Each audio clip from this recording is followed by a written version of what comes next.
What's up? What's up? What's up? What's up? What's up?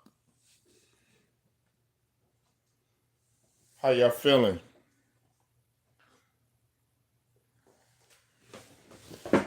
I'm up at 'em in the early morning.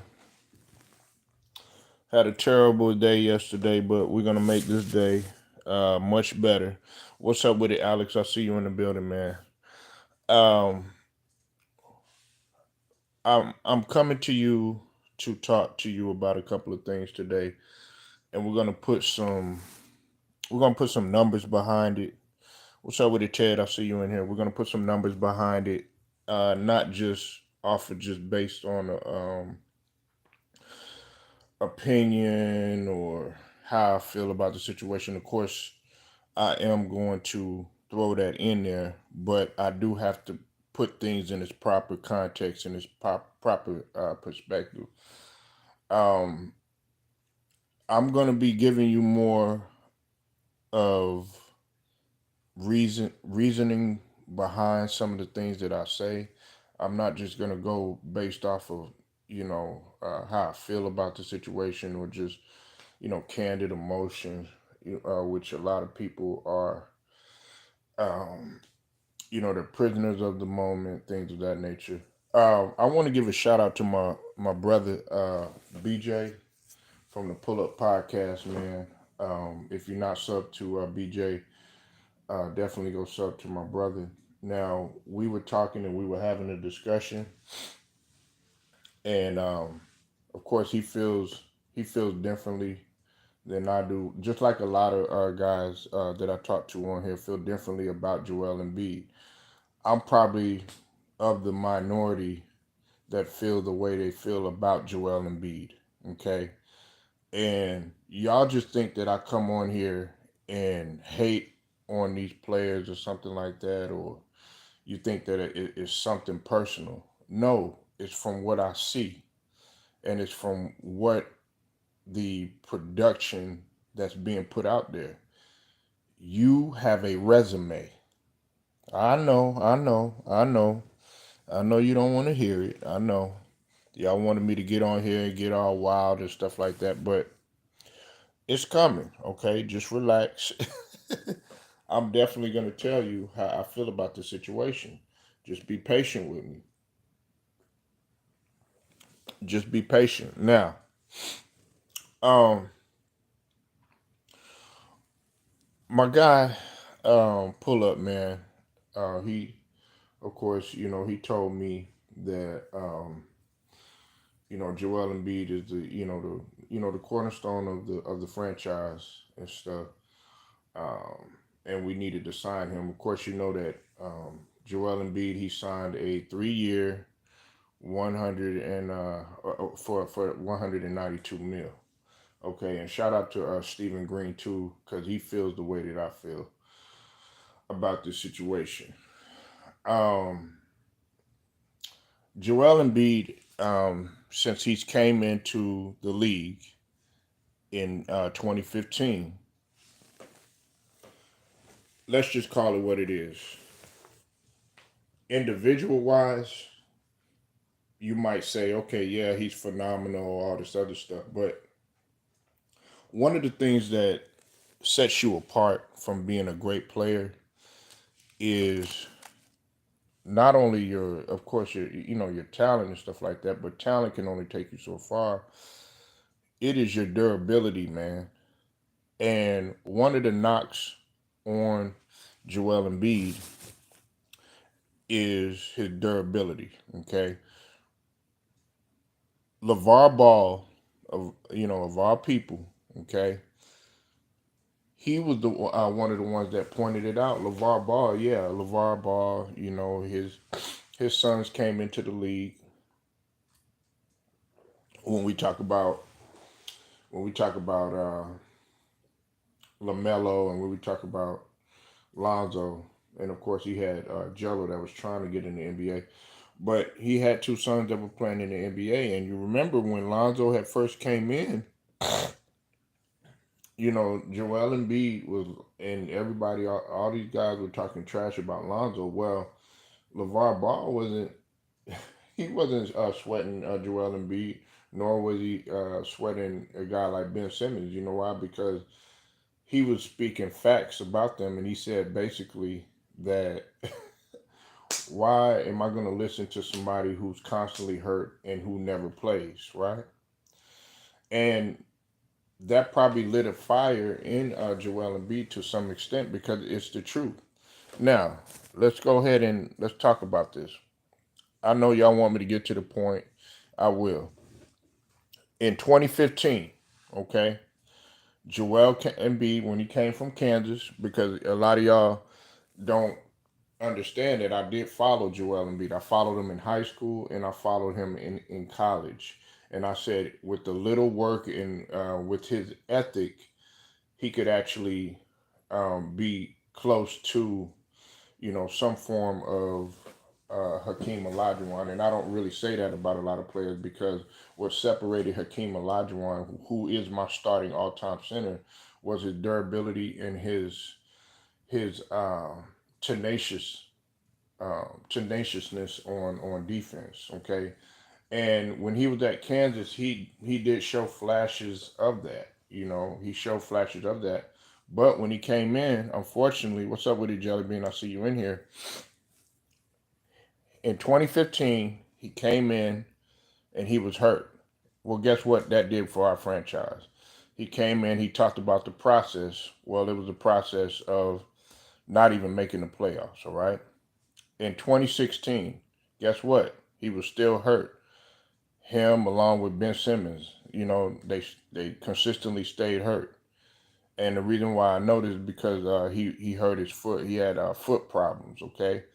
Like I tell you guys, Joel Embiid is not a little guy, man. We're talking about a guy that's 7'1", 7'2", and putting all of that stuff. That's why people telling me, oh, yeah, well, he needs to put on more weight and stuff like that. No, you need to lose weight when you come in. Do you see Victor Wembanyama coming in? Oh, well, I got to sit down. He's injured.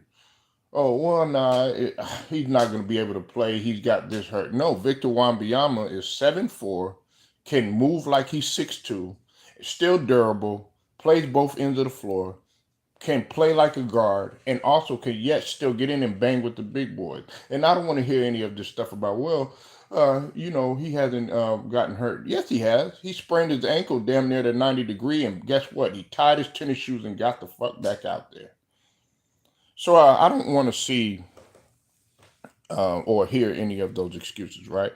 So let's get back to everything, right? Now, in 2017, hooray! He played 31 games. He only played 31 games. Why? Because he was hurt again. And I hope you're taking notes about this, okay? Listen, he played 31 games. We made the playoffs. But guess who he ran up against? His nemesis, the Boston Celtics. Everybody always talk about how Michael Jordan had his nemesis, the Boston Celtics or, the Detroit Pistons. This is Joel Embiid's kryptonite if you don't know, right? Because Joel Embiid, over the course of the years that he's been playing, he's either been gentleman swept by the Celtics or he's been swept, right? Because we got beat. We got swept in 2019 by the Celtics, and not only that, he was playing hurt and everything with the Celtics in 22, I think it was, and we were gentlemen swept there. Okay, he's never been able to get past the Celtics. So all this rah rah rah, yeah, Joel Embiid, he'd be killing them during the regular season. What about the playoff? That's what we're talking about here. Okay, so let's go ahead and let's get back. What's up with it, Ashley? I see you in here. Make sure that if y'all guys that are interested in FanDuel, holla at Ashley. She's into the FanDuel. She's into the picks. She's into the gambling, as well as my guy, Cypress TV.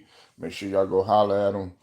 Football season is on and cracking. So if you do college football, you do NFL football, you play fantasy, Ashley, she's the queen for that. Salute to you, Ashley. Now, let's get to 2018, right? We got beat by the Raptors. Okay? Got beat by the Raptors. I think Joel Embiid. I think he played maybe six 60 games, if I'm not mistaken, or something like that, which isn't too bad, right? Which isn't too bad, but you still got beat by the Raptors, which is one of the knocks on Joel Embiid. Okay, never been able to get past neither the first nor the second round. Okay, then in 2019, in 2019 you only played 51 games. Like I said before, we got swept by the Celtics. Then in 2020, you only played 51 games, and I don't put a lot of stock into 2020 a lot. I give a lot of leeway to the players a little bit because of the bubble. We all know what the nation was faced with and everything, right? Yeah, I agree with you, Ted. He has had a lot of help, but people don't talk about that. They act like Joel Embiid is this big ass savior. As much as I like Joel Embiid, I got it. He gets the smoke too. Okay. Now we got beat by the Hawks, of course, and guess who stepped up? Tyrese Maxey. He stepped up in that series, right? Guess who threw him in the fire? It was Doc Rivers that threw Tyrese Maxey in the fire. Okay. It was Doc Rivers. He threw him in the fire. And you're talking about a guy who was a rookie at that time. So that's why I don't understand. And I'm going to bring Tyrese Maxey into this argument because everybody wants to sit up here and say that, not everybody, but my guy BJ was saying that, okay, Tyrese Maxey's not ready for the moment. No, he's been ready for the moment. And those of y'all know my channel. I don't know Tyrese Maxey personally, but I've seen him play. I've seen him play in person. Tyrese Maxey is on a whole nother level. If you're a guy that's, I would say, the height between like 6'1" up to about 6'4", I would advise that you play like a guy like Tyrese Maxey. Okay? Because Tyrese Maxey is pure energy mixed with skill. Okay, let me say that again. Pure energy mixed with skill, meaning that this guy is gonna be tenacious on both ends. He knows how to move without the ball. Sometimes he could get a little out of control, but I mean that's young players in general. But guess what? He wasn't afraid to guard Trey Young. In which Trey Young, he towards the end of that series, if you remember, Trey Young was actually killing. Right, exactly. But they don't talk about that because Joel Embiid is over. He overshadows him by this presence that he has just because he scores. In my book, you have to do much more than that. Okay. Now in 2021, in 2021, he played 68 games. Okay, but guess what? He got hurt again in the playoff, and we ended up getting beat by the Heat. Okay, he got beat by the Heat. We know what was going on with him. I think at that time it was the orbital bone, if I'm not mistaken. He played 66 games, but again in 22. But then again, he was beat by the Celtics. Okay, and he was hurt in that series. Okay, and then of course last season, guess what? He only played 39 games, and that was because of Jonathan Kuminga falling on his knee or whatnot, and it was the same knee that he had been having issues with. He had always been riddled with either injuries, hurting, coming into the playoffs, playing on one leg, stuff like that. Listen, man, I know people are going to make excuses for that, but me, I'm only going to give you so many excuses.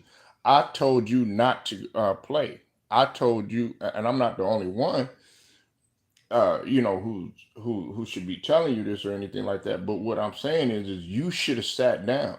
There was a lot of people that said that you should shut it down. You're doing more damage to the team than good. I know some people are gonna be like, oh well, they would have gave him a chance to win. Sometimes no, because you don't know how much Joel Embiid, not only when he's healthy, he does slow up the offense a lot. And that's why I said you should usher in the Maxi era. But a lot of y'all don't see that. Y'all are so blinded by, oh, Joel Embiid. Oh, he's scoring 70 plus points and stuff like that. But he's not doing that in the playoffs. Okay, he's such this great defender. He's not doing that in the playoffs. You know what I'm saying? He's not doing that. We got beat in the first round last season. We got beat in the first round last season. Now, let me talk about Maxi, right? Since some of y'all feel that Maxi is not ready, he's not ready to be the leader and all this other stuff, right? Maxi, since he's came into the league, has never played less than 60 games. Okay. Joel Embiid has one, two, three, 4, 5, 6 seasons, if actually 7 seasons in which he's played really under 65 games, if we're being technical, but we're under 60 games because I'm thinking about the minimum that Joe Dumars made. Since he came in the league, Tyrese Maxey has played in 2020. He played 61 games. I'm talking about regular season now. In 2021, he played 75 games. In 22, he played 60 games. And in 23, he played 70 games. You said Joel is empty calories in the playoffs. Yeah, exactly. He needs to play on empty calories so he could burn off some of the weight that he has that he's putting on his lower extremities. That's been the bulk of his problem besides the hand and the orbital bone. It's always been his foot. It's always been his knee. Okay. Now in 2020, he only averaged 8 points, but guess what? In the playoffs, he played all 12 games, and he just starting off. Okay, he's a rookie. Okay, he only averaged 6.3 in the playoffs and shot 50. I think he shot 63% in those 12 games, and he shot 33%. Uh, you said Maxi is overrated. Okay, I'm glad you said that. And salute to you too, Anthony. Now, you said Maxi is overrated, right? Um, in 2020, how many games did Maxi play, Anthony? Right, he played 61. Joel Embiid only played 51 games. So that ends your whole argument. And then on top of that, he shot 33% from 3 pointers. Okay, just get a glimpse of that. Okay, now watch the jump. Okay, since you're saying that he's overrated, right? The very next year. Okay, this is 2021. Maxi played 75 games. How many games did Joel Embiid play in 2021, Anthony? He only played 68 games. I mean, it's 7 games less, but he made a big jump from 8 points to 17.5 points in the playoffs. He played even better, right? He put up 20.8 points. He played all 12 games. On top of that, you want to know what he shot from 3 pointers in comparison to the last season? He shot 37%. And guess what his free throws were? It does come down to free throws in the playoffs. He went from 63% to 94%. Probably didn't go to the line as much, but nevertheless, he still shot by 94%. Right. Don't, Anthony, he's going to sit up there and say that he's overrated, but that's because um, he jumps on the hype train like everybody. Oh, he's so great. What did Joel Embiid do last season since he's so great? We'll get to that in just a minute, Anthony, okay? But you can say he's overrated all you want to. But last time I checked, he won most improved player last season, right? Okay, all right. So he did get an award. Uh, that puts a damper on what you have to say. Then in 2022, right? Uh, Maxi played 60 games. Okay, he played 60 games. He put up 20.3 points. That's in the regular season. In the playoffs, he averaged 20.5 points. He played 11 games and was still able to make another big jump from 37% from the 3-point percentage that he shot to 40%. and he shot 90% from the line. Not to mention in the last. Hold on one second. Hey,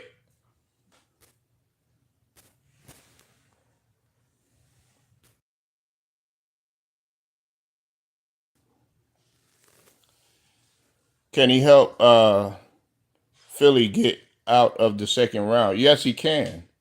Can but Joel? The question is, can Joel do that? And he's proven that he hasn't been able to do that. Listen, Anthony, let me put something in perspective because you're just coming in here. All right, Joel Embiid missed the play. We've missed the playoffs since we've had Joel Embiid because of injuries and stuff. In 2015, he was hurt, sir. Okay, in 2016, he was hurt. In 2017, he only played 31 games, and we got bounced out by the Celtics. In uh, in 2019, he only played 51 games. We got swept by the Celtics. In 2020, we got beat by the Hawks. He only played 51 games. Then in 2021, he played 68 games, but he was hurt in the playoffs again and got beat by the Heat. Then on top of that, we got beat by the Celtics again because he was what? He was hurt.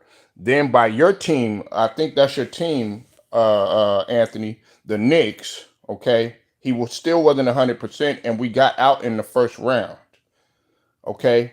Now, you're talking about, oh, Maxey, he's overrated and stuff like that. His first season, he only averaged about 14 minutes in the playoffs, right? Well, guess what? He went from a big jump to 40 minutes. Then the very next season in the playoffs, he played 38 minutes, right? And then last season, in which you're saying he's overrated, guess what he averaged against New York, sir? Guess what he averaged against? Well, that's even worse. That's even worse because y'all couldn't even capitalize in the Eastern Conference. So we're not going to get on the Pacers, all right? Now, in the Eastern Conference Finals. Now, you said, yeah, he schooled Halliburton. You're saying Maxey is overrated, right? Now, in 2023, Anthony, okay, in 2023, he played 70 games. Anthony, how many games did Joel Embiid play?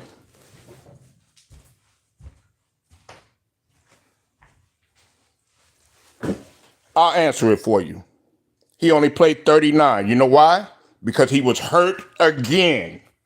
Okay, and like I said, durability and reliability is very important. Go look it up. Go look it in the Webster's Dictionary. Go Google it. Go Wikipedia it. All that. Durability and reliability is important. He played 70 games. He got hurt again. All right, Maxey played 70. Maxey put up 25.9 points for the season, in which he won Most Improved, right? Guess what Maxey's playoff averages were, Anthony? Okay, Anthony? 29.8 points. He played all 6 games, no excuses. No excuses. And on top of that, he shot 40% from three-pointers, and he had an 89% free throw percentage. You said drop the link, so I can't do that. Not on this one right here. Okay, so your point is being debunked more and more when you come with this Joel Embiid. What has he brought to the table?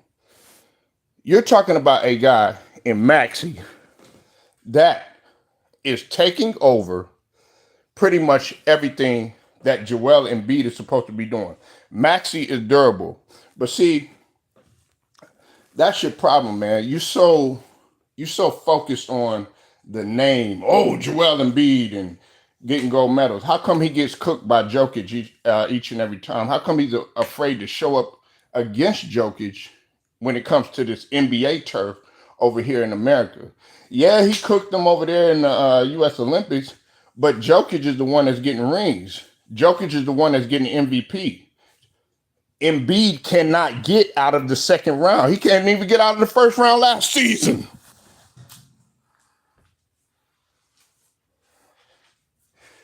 But the Pacers is your only argument? You have to come better than that. You're saying that Maxey is overrated, right? He went from 8 points to 17.5 points to 20.3 points to 20.59 points. Right. It's easy work, easy work.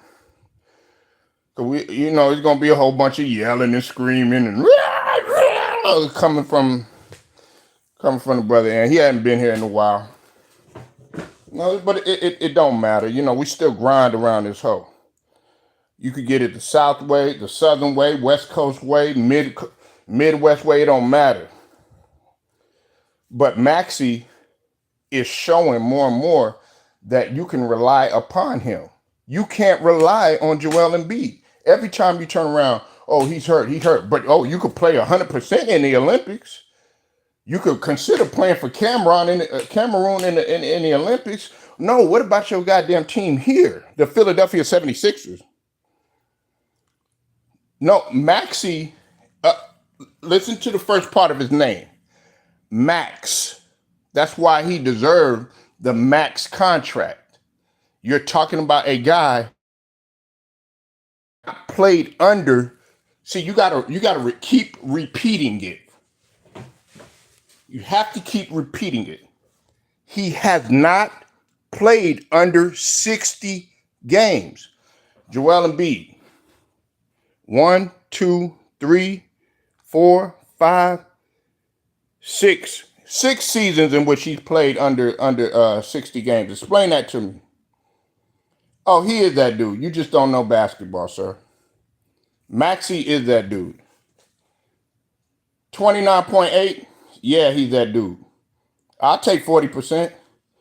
What did Halliburton do?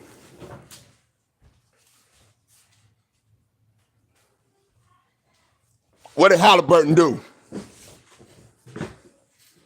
Right, he was injured, wasn't durable. Having hamstring problems, somebody that you can't rely upon. Maxey, meanwhile, he sprained an ankle, he got something, guess what? He gonna bounce right back. And every time that Embiid doesn't show up, guess what? Maxey shows up. Get out your emotions, man. You all about feelings and emotions. Oh my God. Nah. Look at the game. Don't look at highlights. Because I pay attention to the game. I'm going to look at turnover and assist ratio. I'm going to look at the percentage that you were shooting in comparison to last season. You all about raw emotion.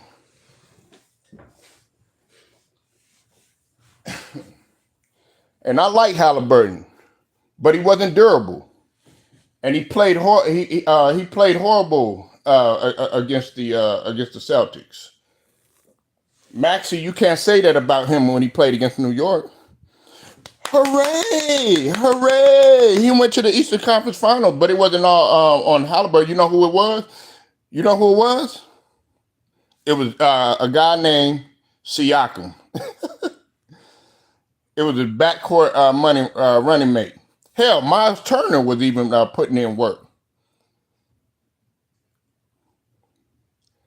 So it wasn't all Halliburton. Halliburton actually, he underperformed, sir.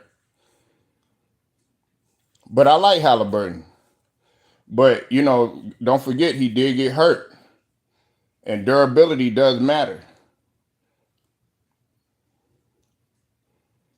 Right, but that doesn't make it any make it any better. That's great. Y'all beat the Knicks. That's great. The Knicks were shorthanded. Y'all were supposed to beat the Knicks. They were shorthanded. We were riddled with injuries too. But we took them to 6 games. But it doesn't make it any better when your star player is consistently playing on one leg, got this hurt, got that hurt. Meanwhile, you got Maxey that's sitting up there doing the bulk of the work. But all you see is Joel Embiid. Go look at the way that he played. Go look at those games that he played, man. You're so used to box scores and the highlights and stuff like that. Go watch the duration of the game at what Maxi's doing, and you'll understand. Uh, you'll because I think what was who's that guy, man, that I like? His backcourt running mate. I always forget. Is that what's his backcourt mate running mate? I always forget his name. It's not McDaniels. Halliburton in Indiana. I like him. He plays both ends of the floor. What's his backcourt running mate name?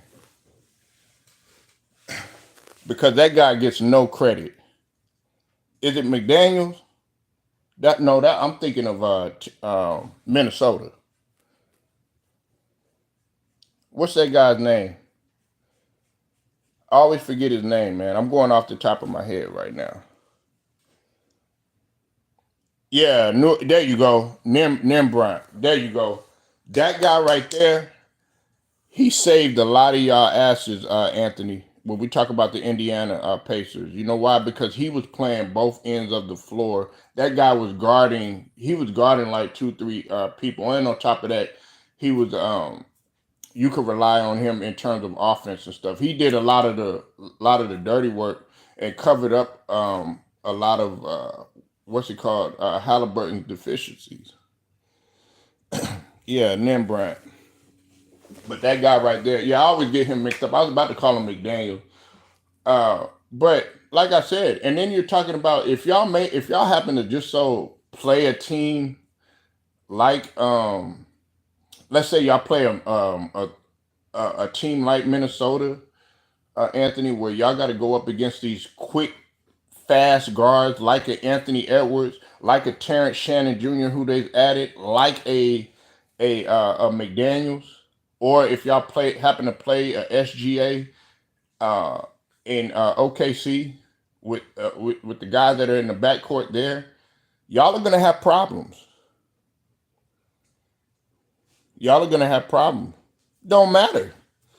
It's not how you start; it's how you finish. There's a lot of people that come off the bench, and from if I'm not mistaken, he started. They put him as a starter though later on. If I'm not mistaken. Hold on 1 second. Give me just a second. It's Nimbard. Nimbard. Nimbard. That's who it was. Andrew Nimbard, and uh, he was starting. They inserted him because it was somebody that had got hurt or something like that. But like I said, man, y'all want to sit up here and y'all always want to decorate Joel Embiid like he's, you know, just so we need him and stuff like that. Honestly, you're better off going ahead. Well, it's too late now, but you're better off going ahead, starting off fresh, ushering in the Maxi era. Maxi is that dude. You just haven't given him time to grow. You act like Maxi has been in the league as long as Joel Embiid. Joel Embiid has had 10 years, going into his 10th year. Because, like I said, he's about to. He came in 2014, 2015. So it's been 10 years since this guy has had a chance to make his presence felt. For the first 2 to 3 seasons, this guy stayed hurt, and he's hurt now. Maxi is just getting better. Yeah, Mathron. Yeah. So what I'm trying to tell you, Anthony, man, is I want you to go back when we play y'all, when we play Indiana, and we're gonna play y'all, quite a bit. I want you to look at the difference between Maxi and look at the difference between Joel Embiid and some of these other guys. Now we got some new pieces on the team. We got rid of some people, of course. We got the new Frenchman. I think he brings a lot of energy to us. We got McCain, Fingernail McCain. And we got I felt like we drafted pretty well, not as well as we should have, but the fact that we got Paul George, but I'm not I'm not as excited as some people with Paul George because you're probably going to get the same result if he was the leader of the team.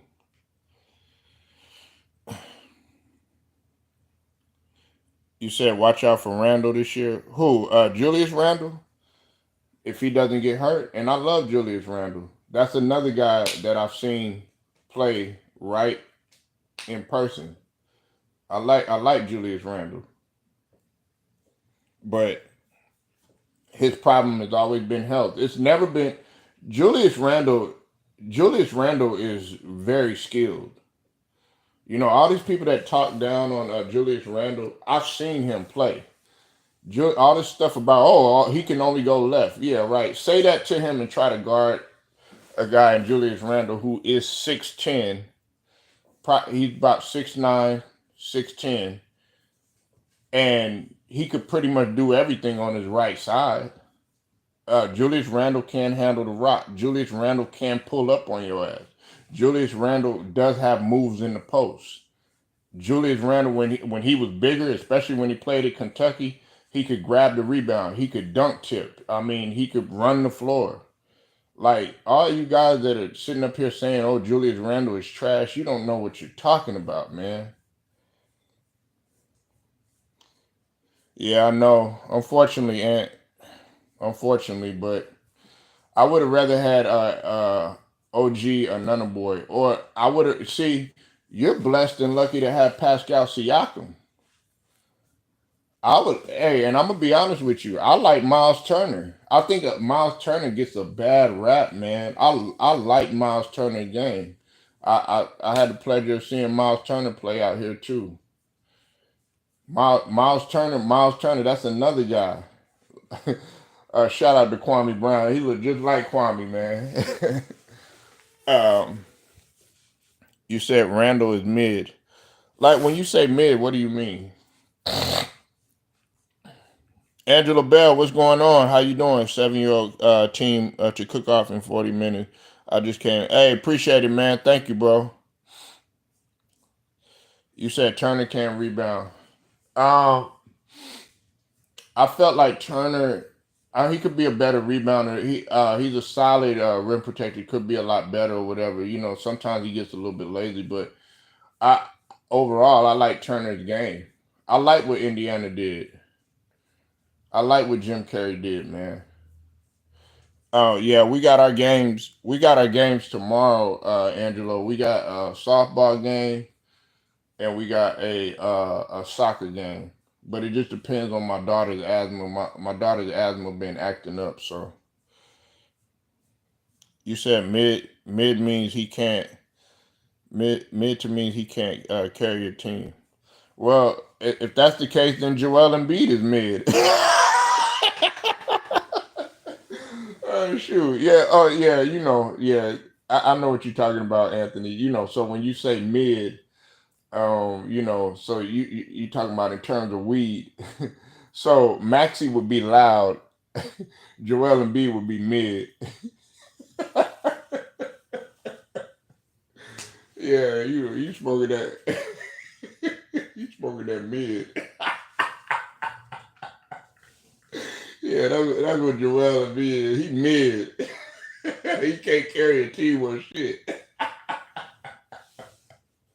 Yeah, he mid. Yeah, Randall could carry the team, but like I said, it's just he's always hurt, and that's the thing with Joel Embiid. If Joel Embiid, listen, Anthony and Ted, this is what I want you to understand. Did you when Victor Wembanyama came in, was he hurt? No, he wasn't. Victor Wembanyama damn near played all of the games this season. Victor Wembanyama led the league in blocks and was the some people felt like he should have won the defensive player of the year. You know what Joel Embiid was doing his rookie year? He was sitting on the bench and he was hurt.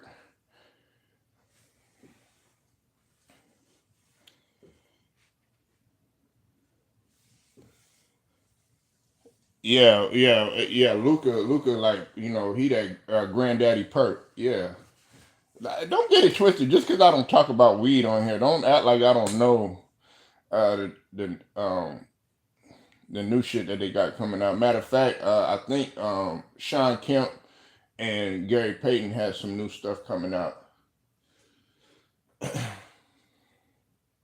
But like I said, Victor Wembanyama, he's not making a whole bunch of excuses. Victor Wembanyama is in incredible shape, man, and that's what you need. Everybody talk about, oh man, he put up, man, he killed Victor Wembanyama. You better kill him. You're supposed to do that. I mean, look how long you've been in the league. But I guarantee you, he's gonna have Yama is a leader. He's a better leader. Joel Embiid sits there and complains, well, I should have got MVP. Da, da, da, da, da. I should have got MVP. MVP for what? Always being hurt? For, putting up, 50, 60 points in the regular season that really is meaningless? No, we want to see you do that in the Eastern Conference Finals if you could get one. Do that in the finals if you could even sniff it. But you're not able to do that. So I'm gonna go ahead and I'm gonna move on from this. I decided to just close the casting on that. Like I said, man, y'all go ahead and sub to Pull Up Podcast. That's my guy, man. BJ. We got the same outlook, but probably just like he sees things a little bit different. Like he loved Kobe. I love Kobe. You know what I'm saying? If you're talking Kobe or you're talking Jordan, to me it's hard for you in terms of basketball. It's hard for me to accept a lot of excuses, man. I mean, when you talk Kareem, it's hard for me to accept a lot of excuses. Like Kareem, when you talk about guys like Wilt, Kareem, Hakeem Olajuwon, I'm not gonna throw Shaq in there, you know what I'm saying? Because you could throw Shaq in there because he was always ready for the playoff. But I'm talking about in terms of success or whatever.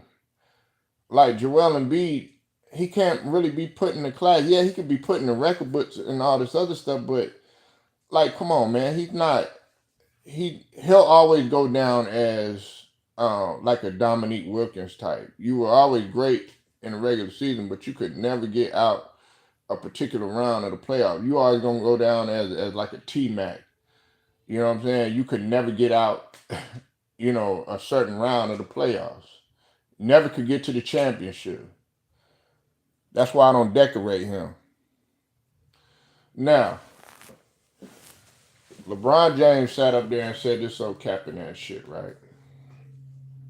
He had a nerve to sit up there and say, oh yeah, well, one-on-one games are meaningless to him. Okay? And he was saying that, Austin Reeves had pretty much co-signed for LeBron James, letting everybody know that he doesn't think that one-on-one games, help. He feels like that's not basketball, to him or whatnot, or it doesn't help. Yes, it does. Yes, it does. One-on-one, actually is a good workout. Listen, for those of y'all that know who Sebastian Telfair is, and I'm not feeling Sebastian Telfair too much these days after what he said about Kobe in the DJ Vlad interview, but nevertheless, that's a whole nother topic. If you go watch Through the Fire, his movie that he came out with when he was showing, or a documentary, whatever you want to call it, when he was about to go to the NBA, him and his brother, they had a workout and they played overseas. Guess what they were playing? They played one-on-one full court. Yeah, it's still basketball at the end of the day. One-on-one teaches you a lot, especially if you play one-on-one and two dribbles.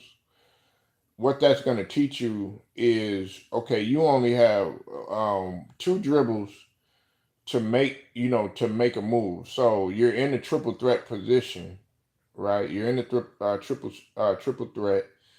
you know, and you have to be decisive about what you're doing. And then to make it even more challenging, you, put a shot clock on there, and make your shot clock 14 seconds as opposed to 24 seconds. You know what I'm saying? Because you got to think about it. You have to that's teaching you. It's really teaching you situational basketball more than you think or whatever. Because you got to think about it. A lot of you guys, y'all are going based on, okay, there's no clock, there's no referees, there's no crowd, and none of that other stuff. One on one in an empty gym. No, try one on one. How they would play it. Everybody always talking about. I mean, LeBron was always talking about, oh yeah, one on one doesn't benefit. Well, how come Dr. J and Kareem Abdul-Jabbar played one on one in front of everybody? Okay, how come Michael Jordan he actually lost in one on one?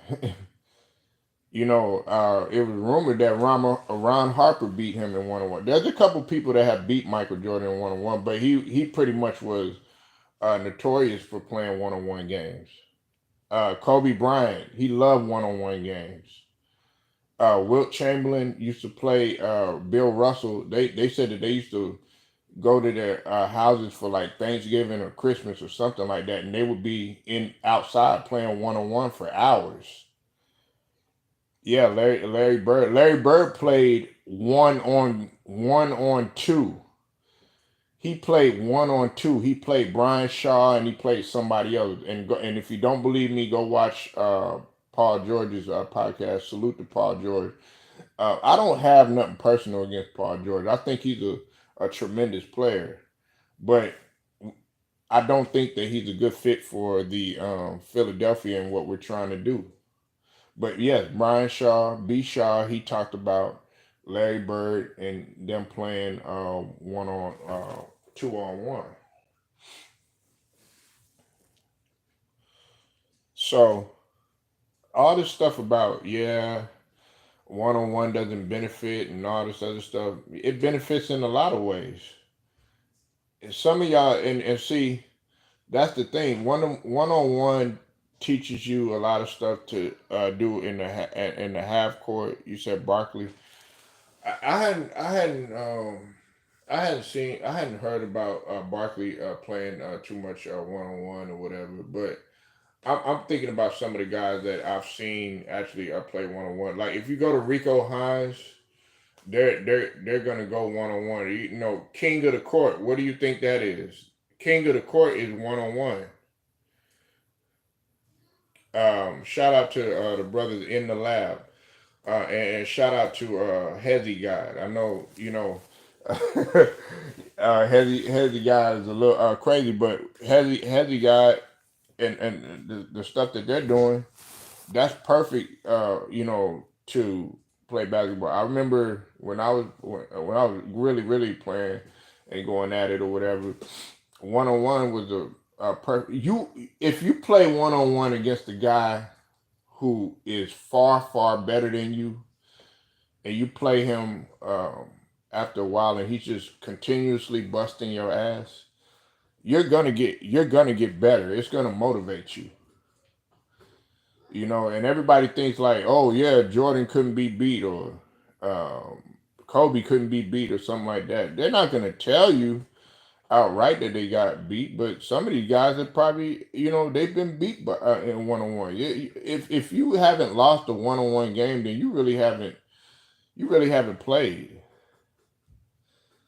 I've lost a shitload of one on one games. I've had to play in front of. I remember there was a little guy. He was shorter than me. He was about. I remember he was from H Town, man. Uh, he was he was about five, maybe he about 5'3", 5'4", or something like that. And I had so much trouble with him. And he beat me in one on one. He beat me in front of like it was like about like 12 people in the gym or whatever. But then again, I've had the pleasure of beating people in one on one in front of people or whatever. You know what I'm saying? So One-on-one, man, is good for pressure, especially if you put if you're putting something on it. Like if you putting I remember my partner. I was having trouble with my partner back in the days all the time too. We would go at it one-on-one, and to this day, we always like. He's always like, man, I beat you in the series, man. I beat you in the series, But it's good competition still. It's still competition, still basketball, and where it becomes even more challenging. Play one-on-one full court, because when you play for a one-on-one full court, you're getting real time. Uh, what it is like? Okay, if you got to rebound the ball, the other guy he got to get back on defense in order to guard you. And I'm talking about one-on-one full court. But if you don't get back on defense, guess what? He could sprint all the way to the court, and guess what? That's a bucket. And that's what pretty much they were doing on Through the Fire. Sebastian Telfair, him and his brother. I think his brother, if I'm not mistaken, I think his brother's name was Jamal or something like that in the movie. But um, yeah, one on one is a perfect builder. One of the perfect things to build your game up. And that's why they always like they're like, oh yeah, well you can't beat me in man, play me one on one, play me one on one. But there are a lot of guys out there that be like, one on one don't mean that it don't mean shit, but that's everybody's opinion. And a lot of people feel like, LeBron LeBron don't want to play one on one because I guess he's afraid he might lose or something like that. Yeah, I mean, you're gonna but see, they don't listen. A lot of guys don't want to get bragging rights. They don't want to have bragging rights on one another. You know what I'm saying? Like I'm pretty sure KD could beat LeBron in one on one. You know what I'm saying? There's a lot of people that feel like Kyrie Irving could probably beat LeBron in one on one. You know, I mean, it just all depends. But it like, are you gonna play one on one in the NBA Finals? No, you're not. You know what I'm saying? But it's still other things that it can teach you. So that's why like I felt like LeBron was capping in that statement and stuff. You know what I'm saying? Like and I want to talk about this. I didn't put this up there, but I want to talk about this before I go though real quick. I want to talk about um John Stockton and Gilbert Arenas. Shout out to Gilbert Arenas, no chill Gil. But all of y'all think that John Stockton. Now I don't have John Stockton as my starting point guard, but I wouldn't mind. I wouldn't shy away from putting John Stockton up there. You know what I'm saying? But John Stockton was not nothing to be fucked with, man. John Stockton could shoot. John Stockton could pass. Now, did he play dirty? Yeah. But this is another thing that I want people to understand. There were people that played dirty, like John Stockton or whatever. But sometimes they would. John Stockton did it a little more than others. Like Kobe Bryant. Kobe Bryant did little tactics to his opponents. You know what I'm saying? He did little tactics to his opponent. Now, was he maybe as dirty as say a John Stockton? No, but like what I mean is like okay, when a guy rises up to shoot, he'll like um put his fingers where your rib cage is at. You know what I'm saying? Like those type of little tactics, or you know bump your elbow a little bit. You know what I'm saying? Just to make you be off on your shot or something like that. There's like little tactics, or pull the chair. Pull the chair from underneath you. You know what I'm saying? Like little tactics like that. And if you don't know what I mean, go look up some of that stuff. So, you know, like one on, but getting spinning the block. Talking about what I was talking about, but John Stockton, man, he wasn't nothing. He wasn't nothing to be played with, and on top of that, he was a supremely gifted point guard, and he could find you very unselfish. But he did play defense, and if you have a point guard that's able to play defense and able to be a leader, and be a hawk on defense, you're gonna be cooking with grease. Now he didn't win any championships, but they got close to it. There were times when John Stockton showed up when Karl Malone didn't. Like I think in that game that they were talking about, uh, when John Stockton when he had when he had cooked Gilbert Arenas or whatnot and the Warriors, John Stockton had like I think he had 20 something points. Karl Malone only had like 14 points. So more often than none, there were times when Karl Malone wouldn't show up and John Stockton would be there. And I don't want to hear nothing about this. A lot of people they always try to bring up John Stockton and Karl Malone, as a super team. Believe it or not, some people have the audacity to say that. But John Stockton was drafted. I mean, he can't. That was built from the ground up. Utah was. But yeah, man. I just wanted to get on here, man. Talk my little ish. Like I said, man. You know, a lot of people they sit up here and they're always talking about the greatness of Joel Embiid and but they discount the fact that Maxi has always came in on the back end. Like last season, he came in on the back end. In 2022, he came in on the back end. You know what I'm saying? In definitely in 2021, he came in on the back end. You know what I'm saying? The only thing that you could sit up there and say that Maxi wasn't like he's not that guy is because maybe in 2020 when he was a rookie. But like I said, man, when you only play when you only getting just a little bit of minutes, when you're only averaging like 14 minutes a game, I mean that's not enough to really give you a vivid picture of what a player is going to be like. I mean, in comparison to Joel Embiid he's had the opportunity to play like 40 minutes and all this other stuff.